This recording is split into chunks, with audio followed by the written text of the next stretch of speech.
Hello, Ivan Newman here. Let me just turn my PowerPoint onto slideshow.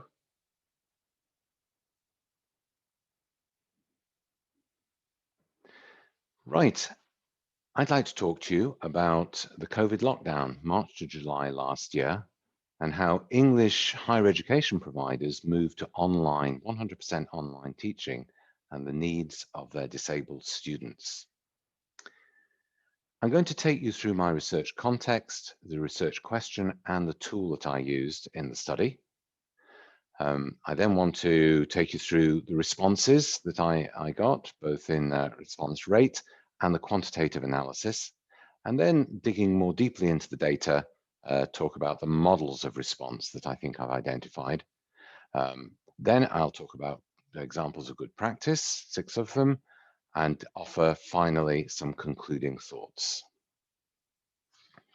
So, when the 2020 COVID lockdown forced the sector to deliver traditional higher education courses online, it did so within the transition time of just a few weeks, indeed, just a few days. And it affected the very heart of higher education. With no opportunity for preparatory work and little or no prior training in either the design of online courses or the tools with which to deliver them, thousands of people committed millions of hours to the transition from on-campus or possibly blended learning to fully online delivery. Nobody will ever know the size of the effort, but in England alone, in 2018, the Higher Education Statistical Authority showed over 135,000 teaching academics. If each only committed an extra hour, an extra 8 hours, that would make the transition costing over 1 million hours.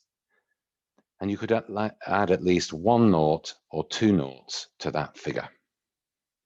And the transition was made all the more difficult because academics, the professional services department supporting them, were both professionally and personally faced with a significant destabilizing factor, that of being in unknown territory. So that's the context of this study, which I approach with the objective of informing and positively influencing the sector, but certainly not of criticizing with the benefit of hindsight. Let me continue by summarizing how I developed my research question.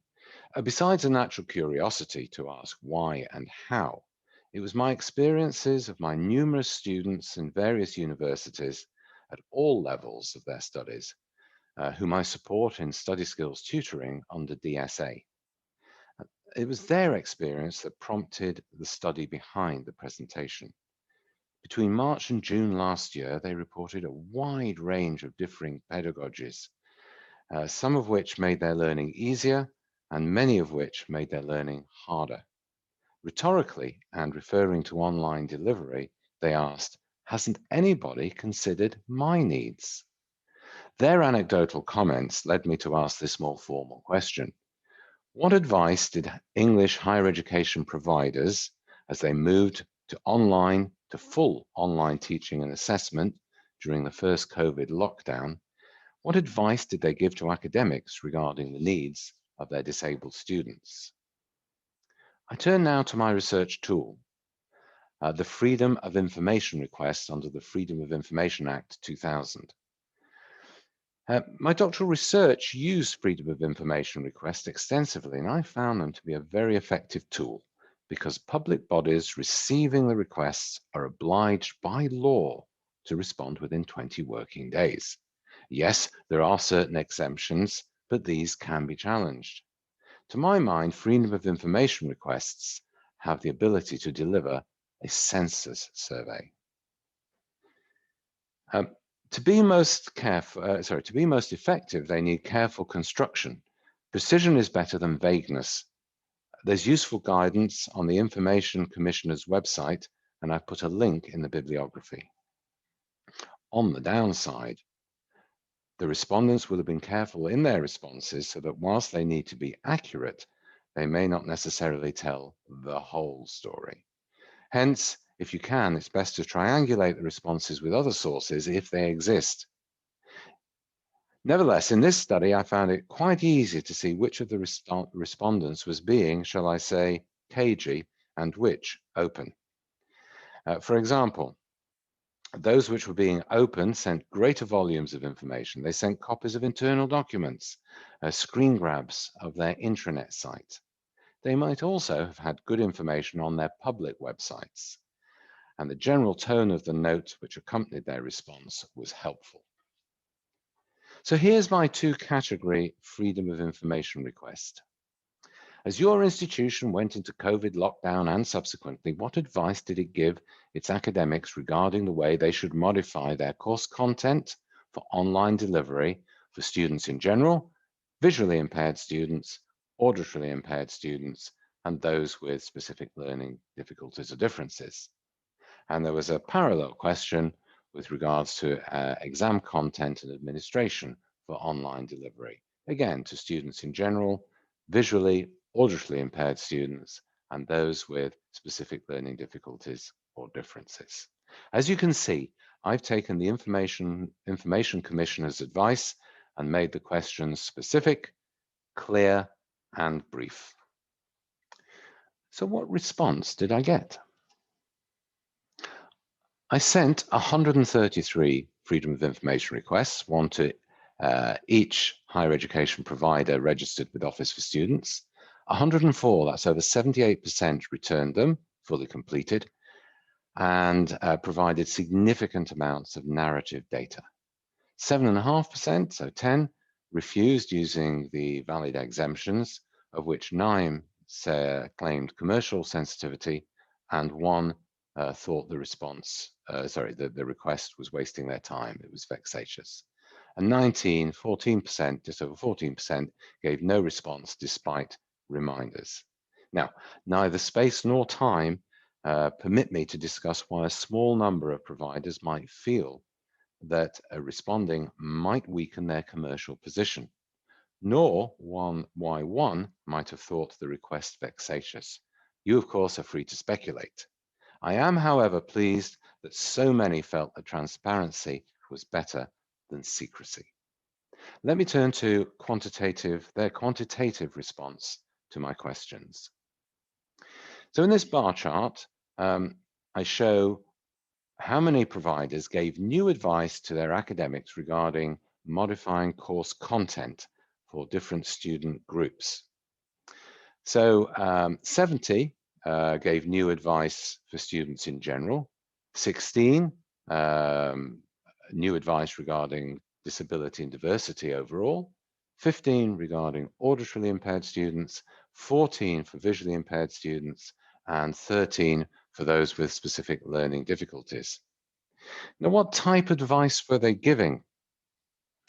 So examples of course content new advice were generating engagement. You've got to keep your students involved and engaged in your online delivery. Accessibility, particularly stressing the Web Accessibility Directive, and also transcript availability of online lectures, available early and complete. What about new advice given to academics regarding modifying assessments for different student groups? So 104, of course, gave their response. 63 gave advice for students in general, 22 for disability and diversity overall, 10 for auditorily impaired students, 12 for visually impaired, and 10 for those with specific learning difficulties. And what new advice was given? So again, some examples. Individual exam adjustments carry over from the old to the new environment. Exams go open book with a longer duration, and a no detriment policy of whatever results come from the new format, no detriment against results gained in the old format. I'd like to talk for a moment about equality impact assessments. Let's just recap on them. They're used as a tool as part of public bodies' fulfillment of their anticipatory public sector equality duty, and universities are public bodies. They're not required by law, nor are they required in any particular format. However, the Equality and Human Rights Commission and various judges' opinions in case law refer to them as a process and one which should be robust. However, in this study, only 2 of the 104 said that they conducted an equality impact assessment. Only 2 of 104. One of those respondents, which did, was kind enough to send me their actual EIA. Now, how might one interpret the absence of equality impact assessments? Well, one interpretation might be that the imperative to move online was such that any thought of delay in an assessment, which an assessment could introduce, was untenable. Another interpretation was that equality impact assessments were not sufficiently embedded within higher education providers' practices, that they are done as a matter of course. Or indeed, it might be a combination of the two, or for a reason that I haven't thought about. I'd be very happy to hear of your ideas. I dug a bit deeper into the information that the 104 respondents gave me, and I think I've identified 4 models of response, not entirely mutually exclusive, but 4 models. The first was keep calm and carry on, which was characterized by a belief that policies and actions already in place were largely sufficient for the new situation, and that the inclusivity which had already been achieved wasn't challenged by the new situation. Nevertheless, staff were reminded that existing guidelines should carry forward into the new environment. There was frequent mention of the Web Accessibility Guidelines and Directive, together with tools to help measure and achieve document accessibility, for example, Blackboard Ally. However, I think there was a tacit acceptance that disabled students might be adversely affected by the move to online learning. My evidence for this was the mention respondents made that students were to be urged to take up disabled students' allowances because of access to both material and soft support.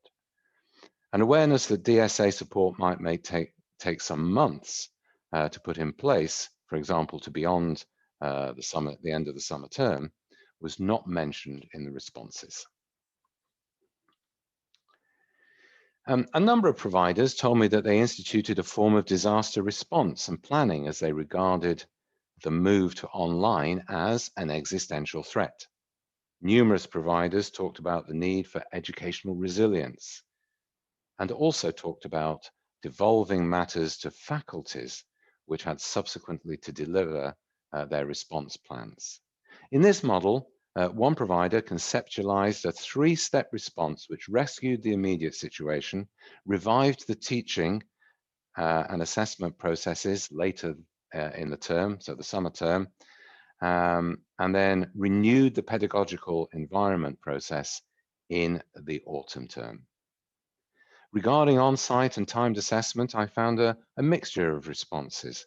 Their scope was reduced, their administration revised, or they were replaced with another form altogether, or indeed removed. One determinant of the approach taken was the nature of the individual courses, for example, whether fitness to practice was being examined, as required by a professional statutory regulatory body, in which case replace and remove was not an option.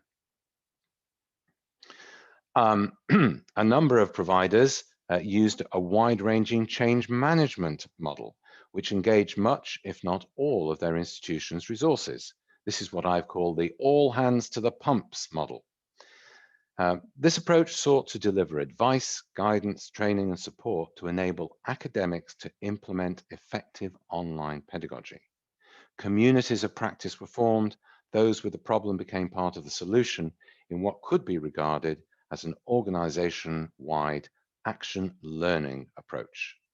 Specialist expertise was deployed for the good of all, and in a number of cases, consultation with multiple stakeholders, including, importantly, the students, took place. The final model is one where a small number of providers looked at the situation as an opportunity to drive change. Within the obvious constraints of time and resource, they wanted to redesign their delivery to take advantage of the digital medium, such that pedagogy wasn't, as one respondent said, merely converted to sending multiple PDFs. A small number of respondents sent me their internal documentation, which laid out multiple options for assessment, together with their advantages and disadvantages. More of that in a moment when I talk about best practice or good practice. In this model, very significant amounts of training took place. Let me turn to some examples of good practice. I've picked out 3, not because they're the best, but because, frankly, they struck me as rather good. Bath Spa used something called the Pandemic Pedagogy Handbook to guide its actions. This was originated by a group of historians within History UK. And it asks the question, 7 questions: what happens to our students' experiences, accessibility, community, seminars, primary source work, lectures, assessment, and feedback. And it was used as a guiding light by Bath Spa in this example. Brighton, and by the way, also Worcester, conceptualized document accessibility using an acronym and a graphic. Sculpt, think about your structure, color contrast, use of images, links, the use of plain English, and the table structure in your documents. This idea of Sculpt was originated by Worcestershire County Council. Lancaster took an embrace digital approach. So that's one of the models, the opportunity to go digital. And that approach at Lancaster was characterized by the clarity with which it explained the rationale or benefit for actions, as well as how to implement the actions. So here is a screen grab from one of their intranet pages. And in the green highlight box, you'll see that they identify media type, example of that media, the accessibility requirement, and benefit. So very, very clear embracing of digital. Leeds Beckett, I mentioned this earlier, decided to give 50 tips to its academics for replacing time-constrained invigilated on-site exams. And my key takeaways were: keep it simple, don't over-rely on technological solutions, manage expectations, avoid surprises by clear and frequent communications, do it across the university. With every innovation, assess the risk, pilot, ensure you have some contingency if it goes wrong, then concentrate on what's manageable, and finally, back to an earlier point that I made, remember that all are stressed and anxious, so be kind, flexible, and compassionate. Sheffield had information on their public domain website, identifying who are your learners, addressed to academics. And there was an explicit section, student groups who may be particularly affected by moving to digital learning. In other words, giving the lecturers an idea of the difficulties their learners might face. And then finally, at Worcester, they re-emphasized their Busy Lecturers Guide to Inclusion, 9 scenarios illustrating how to achieve inclusive practice. I love the idea of these vignettes to help the lecturers visualize how they can meet their students' needs, their differing students' needs. So what about my conclusions? Well, in response to the move to a novel 100% online environment, only 15% of responding providers gave new advice regarding disabled students. And almost none, only 2%, conducted equality impact assessments. I was able to identify 4 models of advice response to moving online: the keep calm and carry on, the meet an existential threat, the all hands to the pump, and the opportunity for change. And my final Two thoughts are these: that this research would definitely be strengthened by triangulation, but I don't know of any other research that looks at these issues. If you do, please let me know. And then my final thought: the sector's response was extraordinary, and the situation was extraordinary, and there are numerous examples of emergent good practice. But the response's potential impacts on disabled students appear largely unexamined by providers. Thank you for watching. Thank you for listening.